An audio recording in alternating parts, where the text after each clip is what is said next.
back. I'm actually doing a proper edited video because, you know, dem mobile phone shaky cams don't go down well. So just really wanted to pop in real super quick. Had another YouTuber, Gundam Russ, comment on one of my videos. I met him at PAX. Can't even talk. Still in my work clothes. It's been a long week. He commented on one of my videos. He's a big Gundam fan. So I just thought I'd show real super quick something I want to be working on in the next year, couple of weeks maybe. This is one of the other things, one of the other nerdy things I kind of get into. Gunpla, or Gundam model building. I originally watched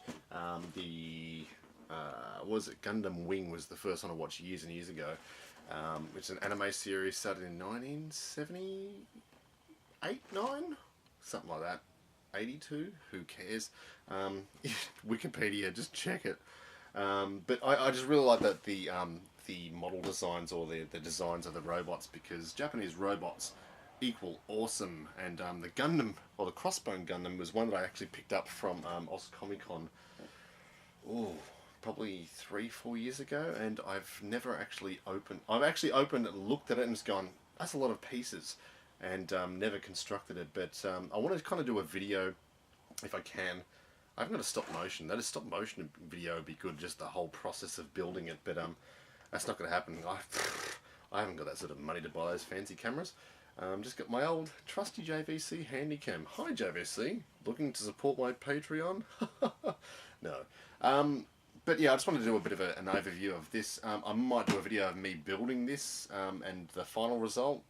I don't know, it's just something cool to do. It's one of those nerdy things that I like doing. I originally did a heap of models that I think you can see, like this, there, and there on my shelf, of Gundam models that I've done in the past. Once I watched Gundam Wing, the original anime series, I was really intrigued by them. I did a bit of research and saw the Bandai actually did the Gundam models.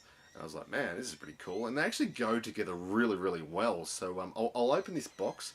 You can have a look at all the bits and pieces.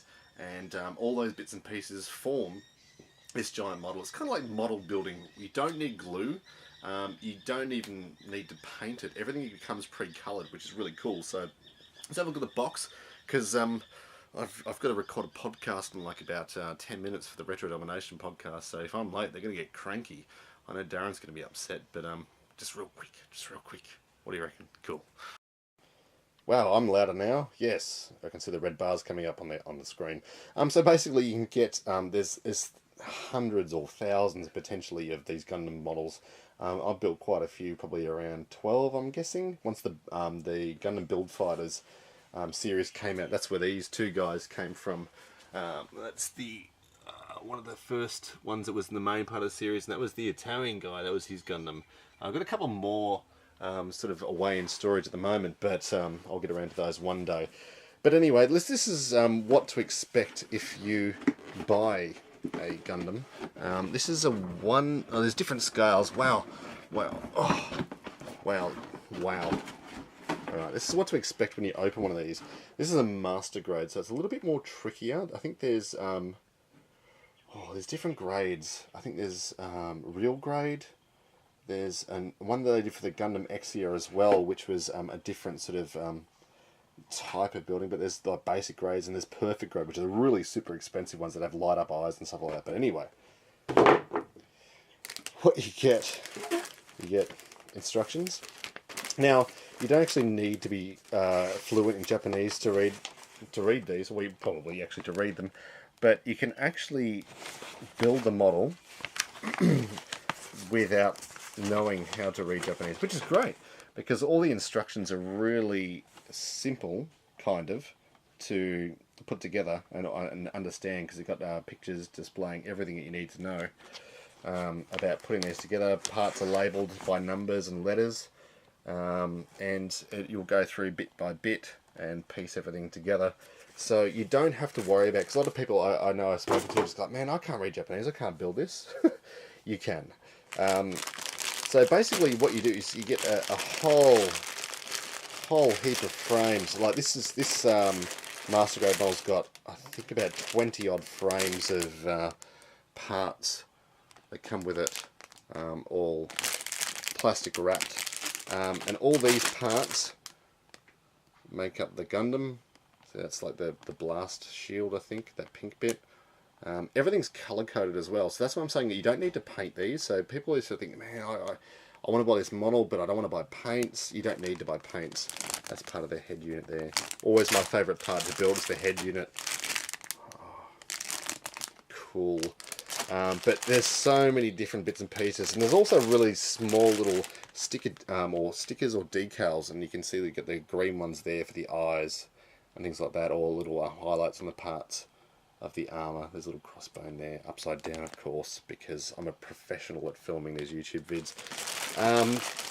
But yeah, basically go through, build it slowly and surely, and you come up with a finished result. So isn't that exciting, I guess? If you like that sort of nerdy sort of stuff, I like to sort of sit there and have a scotch, as I do, build these things, and when you actually get the Gundam model completed, it's not like a... Say I used to do like a lot of Batman models and stuff like that, and superhero models when I was a kid, where it'd be like this formed plastic, which would just be a statue, which you couldn't even move. But these Gundam models are fully articulated. Just bear with me for one moment. I'll just grab this guy over here. You can actually sort of see everything is really, it's all articulated. You can see, you can move the heads, you can move the arms, the legs. You can do like full-on crazy flying kicks and stuff. Like, watch this, check this out. And it's got like the weapon systems and things like that, so helps if I hold it in front of the camera. Yeah, really super cool. This is a 1 in 144 scale, which is obviously that size. I think the Crossbone Gundam is a 1 in 100 scale, so he's probably about that big. There's also 1 in 60 scale, which are usually about that big, and they've got like fully articulated fingers. I actually did a, I can't remember the name of the Gundam, but it was from Gundam Seed, I think, and they had fully articulated fingers, so I had him actually sitting on top of my shelf just going like that, because he was a badass. But you can get the perfect grades, which are usually 1 in 60 grade as well, which are quite large as well, and that's where you get the wiring and the light up eyes and all that sort of stuff. But I've never bought one. Maybe one day. Heading off to Japan real soon, so maybe I'll check that out. Actually, in Japan, one of the places I'm going, I'm kind of really hyped. That's why I'm filming this video. I'm heading to Japan end of the year, and in Odaiba, there's which is like a man-made island in Tokyo Bay. There's that 1-on-1 scale Gundam, which is like a life-size Gundam, with like a proper full-size Gundam. Like, you stand at its feet, and its feet are like fucking massive. Check it out if you can Google Odaiba Gundam. No doubt, when I'm in Japan, I'll be like filming a whole heap of nerdy shit, and I'll be popping it up on YouTube because, hey, why not? But I'll pop up some video footage of that huge Gundam, and it's massive. Like, I can't remember how tall it is, but it's fucking huge. Has like steam that comes out of it, vents, and its eyes light up. And I think at night they project like an anime film from Gundam, like a battle or something, on the big wall behind it. So that's fucking cool. But yeah, so that's just something, one of the other nerdy things, retro gaming aside, just nerd stuff that I get into. With the Crossbone Gundam, I'm probably just going to do some panel lines. You can do the slight details with a Gundam marker, which you can just do the details on the panel lines and things like that. Because I've been painting a lot of Warhammer miniatures, because that's another thing that I get into, or I've got into this year, I'm tempted to grab one of my old models and just undercoat it, and just like paint that with a brush, and try and do sort of like I guess, like, you know, scoring and things like that, and damaged armor, and try and get a bit of highlights and some yeah, just try and make it look nice. It might completely fuck a model up, but it's worth a try. So why not? It's something nerdy I can do, so why not? It's cool. Having fun, that's what you're supposed to do with your life, and not sit on Facebook and be all sulky and just Harambe memes and whatnot. But anywho, just wanted to shoot this video out real quick. Hope you're having a good time in YouTube land, and hope you enjoyed this vid, something a little bit different, and pretty close to hooking up with some systems in here because I've been doing some tidying and whatnot. So hopefully I have some gameplay vids and stuff like that coming up real soon. If you've got any requests or whatever, shoot them down in the comments. Down in the comments, that's the cool YouTube thing, to point down, because that's what the comments are. If you've got any comments on any requests what you want me to film, or if you see something in the background, just going, fuck dude, what's that? Is that a Bruce Lee VHS collection? Do you want to talk about that a bit? I'll go, yeah, cool, why not?